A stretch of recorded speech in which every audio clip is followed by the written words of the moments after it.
Serbian dancing lady की असल जिंदगी क्या थी और क्यों इस तरह का डांस किया करती थी सुनसान इलाकों में। पूरी हिस्टोरी जानेंगे कि क्यों इस तरह का डांस किया करती थी। इसे जानने के लिए हमें 3 साल पीछे सर्बिया जाना पड़ेगा। सर्बिया के छोटे से गांव में अनी नाम की लड़की रहा करती थी। अनी की माँ के अलावा उसका इस दुनिया में कोई नहीं। वो बहुत ही गरीब छोटे से मकान में रहा करती थी। अनी की माँ दूसरों के घर में काम किया करती और जो पैसे मिलते उससे उनका घर चल रहा था। अनी बचपन से ही अपने माँ को इतनी मेहनत करते देखी थी तो कम उम्र में ही अनी अपना ट्रेडिशनल डांस सीखती है और एक ग्रुप के साथ जुड़ जाती है। दरअसल सर्बिया में एक डांस ग्रुप थी कोला नाम की, जिसके साथ जुड़ी और जगह जगह पे वो डांस परफॉर्म किया करती थी, जिससे थोड़े पैसे मिलते, जिससे अब घर ठीक ठाक चलने लगी थी। एक दिन पास वाले शहर से एक अमीर घर से कोला ग्रुप वालों को बुलावा आया कि उसके घर में डांस परफॉर्म करनी है, आए हुए मेहमानों का मनोरंजन कराना है। जब कोला ग्रुप वाले स्टेज में डांस परफॉर्म करने पहुंचे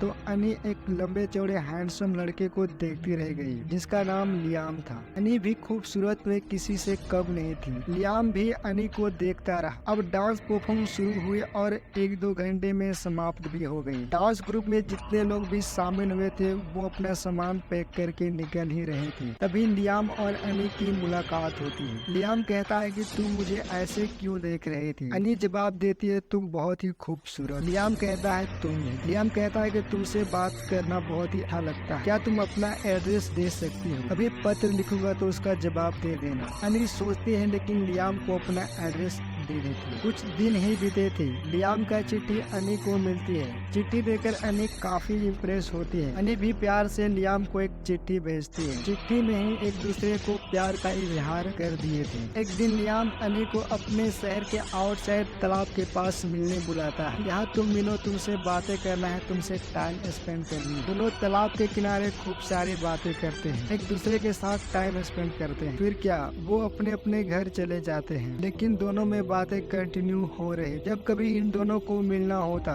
तो ये तालाब के किनारे ही मिला करती थी। ऐसे ही दिन महीने साल गुजरने लगी थी।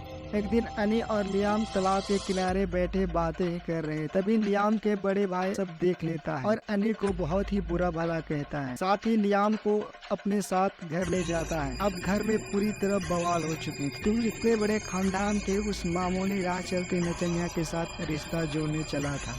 लोग हमारे बारे में क्या कहेंगे? समाज में हम कैसे जिएंगे? लियाम को कई दिनों तक घर से बाहर नहीं निकलने दिया गया। लियाम अनी को चिट्ठी लिखता है कि मैं तुमसे आखिरी बार मिलना चाहता हूँ। अनी चिट्ठी पाकर शौक थी, फिर भी वो लियाम से मिलने तालाब के किनारे चली जाती है। लियाम बदला बदला लग रहा था। मिलते ही अनी को कहने लगा कि मैं एक अमीर खानदान का हूँ और तुम सिर्फ एक पैसे से नाचने वाली हो। मैं तुमसे कभी ये रिश्ता नहीं जोड़ सकता। ये सुनकर अनी वहीं रोने लगी, लेकिन लियाम वहाँ से वापस घर आ गया। अनी भी वापस अपने घर आई और रो रो के बुरा हाल था।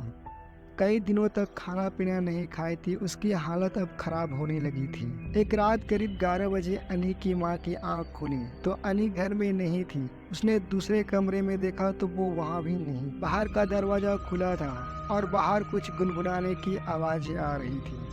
उसकी माँ ने जब बाहर आकर देखा तो थोड़ी ही दूर अनी दूसरी तरफ फेस करके डांस कर रही थी। उसकी माँ अनी को आवाज लगाती है, लेकिन उधर से कोई भी रिस्पॉन्स नहीं आता। उसकी माँ धीरे धीरे अनी के पास जाकर कंधे में जैसे हाथ रखती है, वैसे ही अनी चाकू लेकर अपनी माँ का खेल खत्म। अनी हाथ में चाकू लेकर कोला डांस करती है रात के अंधेरे में, और कोई उसे परेशान या उसके सामने से गुजरता है तो वो चाकू लेकर हमला करती है।